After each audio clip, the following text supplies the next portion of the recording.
So I'm just doing a short video here to highlight to you that the Gambling Commission have put out a document that you should reply to. And this is just part of that process that I talked about in the previous video, where we go through a number of different stages before something can be enshrined in law. Now, I know some people pointed out on that previous video that not all of it needs to be law and all of these sort of things. Yes, I know, but I have to compress the video somewhat and keep things in some sort of order. So I don't want to make the videos long and boring. I've got to keep them tight. So there are going to be little gaps in terms of the way that I deliver stuff, just so that you're aware. But yeah, it's important that you fill out this document, but also understand some of the arguments that are putting backwards and forwards on both sides. Because the problem that I have with the document, there's two problems. It's just a series of questions. It's not really very open. You know, you can't get your true point across. They're restricting you to stuff that they've put in front of you already. But the other thing is that, you know, they're asking for feedback, but when they posted this document on social media, they disabled replies. And you know why? Because people would really point out to them exactly where all of the key flaws are. Because it very often seems like people on the other side of this particular debate have probably never gambled at all, and that includes people who are trying to draft the legislation.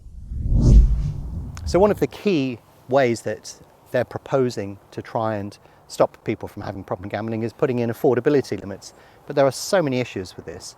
You know, one, if the affordability limits are too low, people are going to hit them very frequently. You will create more losers. Now, I was going to do a spreadsheet on this, but there's a guy called Chris Fawcett who I've been chatting to and following, who's pumping out really good stuff, really good arguments every day on social media. I will link to him below.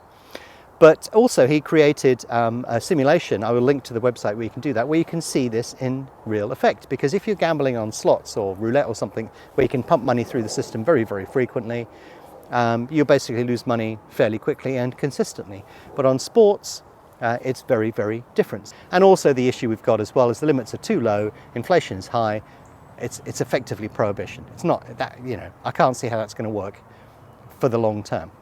It's just not going to happen.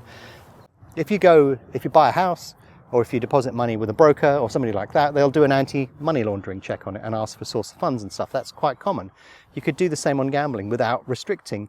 By default, you limit losses anyway, because if people keep topping up, then necessarily that pushes that limit higher, and therefore there must be a problem. So why ask people to expose all of their banking details? And the interesting thing is, when you look at, they're saying they're frictionless checks, well, that involves basically giving access to your bank account via the open banking system. And I've seen presentations from people who are touting their wares for open banking, and I feel really uncomfortable with that. I really do. So yeah, there are a number of issues there. And also, you know, we look at unregulated industries like crypto, which is, you know, at the worst end of that particular market, where people are making and losing millions, and it's targeting people who want to make a fast buck, and there's absolutely zero regulation.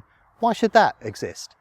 Also, National Lottery, fastest growing gambling business in the UK, not included in the bill. That's an absolute contradiction. And if people are talking about gambling in terms of harm, last year there were over 280,000 incidents requiring hospital treatment related to alcohol abuse. Where are the limits imposed on alcohol? Because that's creating far more harm in society than gambling. So there are a number of issues there as well. But there's this question about what should you do as well, and in which order and to whom. So let me address that quickly for you as well. So I've seen a lot of people encouraging you to write to your MP, and the way that they've helped you do that is they've written a form letter. But do you know what happens if you write a form letter to an MP? You get a form letter back. It's just not good enough to do that, unfortunately. Okay, you express, you know, that you are upset or worried about something, but they're well briefed on this, and they will just, a secretary will send you back the same thing. So you have to be more direct and specific, and you need to sort of say, you know, the legislation's wrong, it's really badly drawn up, you need to look at this, and these are the impacts that it's going to have, and this is the impact that it's going to have on you. So you need to go along the lines of pointing out all of the various flaws, such as, you know, there's no legislation for the lottery yet. Scratch cards are the crack cocaine of gambling and things like this, and you sort of say this is going to have a significant impact here, and this is why I feel important about it, but more importantly, this is how it affects you, and I thought you were better than this, and you would stand up for, you know, the freedom or whatever, however, but it would be different for every MP. But that's the way that you should do it. Don't send in form letters, that doesn't really work. And I think one of the biggest flaws with the legislation is People say all of the money will move to the black market. Well, I've got some news for you. It's happening already. The black market is booming. I can see the market in all of its beautiful colour, and I've seen it before where money moves from one place to another, and a lot of people aren't hanging around. They're laying down foundations already if this legislation goes through.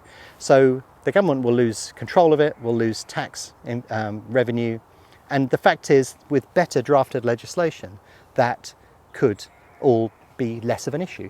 And the fact is, when you do write and you do argue on your behalf for whatever you feel particularly strongly about, you must acknowledge the fact that there are problem gamblers and that you need to have legislation to protect them. So what we're saying here is, yes, we do need that.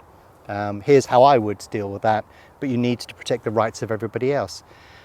I gave you that stat earlier on, over 280,000 admissions to hospital due to alcohol-related illness. Can you imagine if that was gambling? They would, it would be banned overnight. But where's the legislation for affordability on alcohol? It's just crazy. A couple of pints will put you over the limit that you would have on gambling, and yet it causes more harm. So from a social perspective, that's the argument that you can sort of counter with there. Why are we, talking about a major problem when there are bigger problems to be dealt with? So yeah, I think there are lots of things that you could do. And there are other things as well, such as the online safety bill that went through, which was designed to protect children from pornography. Do you know what happened there? The age verification process was never implemented. The whole idea of that bill was to actually make it impossible for minors to be able to watch all of those different types of pornography that are out there, including some quite dodgy stuff, and yet that never went into law. So I think that it would be a massive contradiction if they try and impose severe restrictions on gambling when they couldn't even get that through Parliament. So yeah, there are loads of things to go with there. I just wanted to give you an update and to highlight the fact that this document's out there that you should respond to, but also that the processes are going to continue and the fight will continue until such time as we get to the latter stages of any proposed bill, if it ever happens in the first place. So yeah, a little update for you there, and I hope that you'll take some action based upon what I've told you.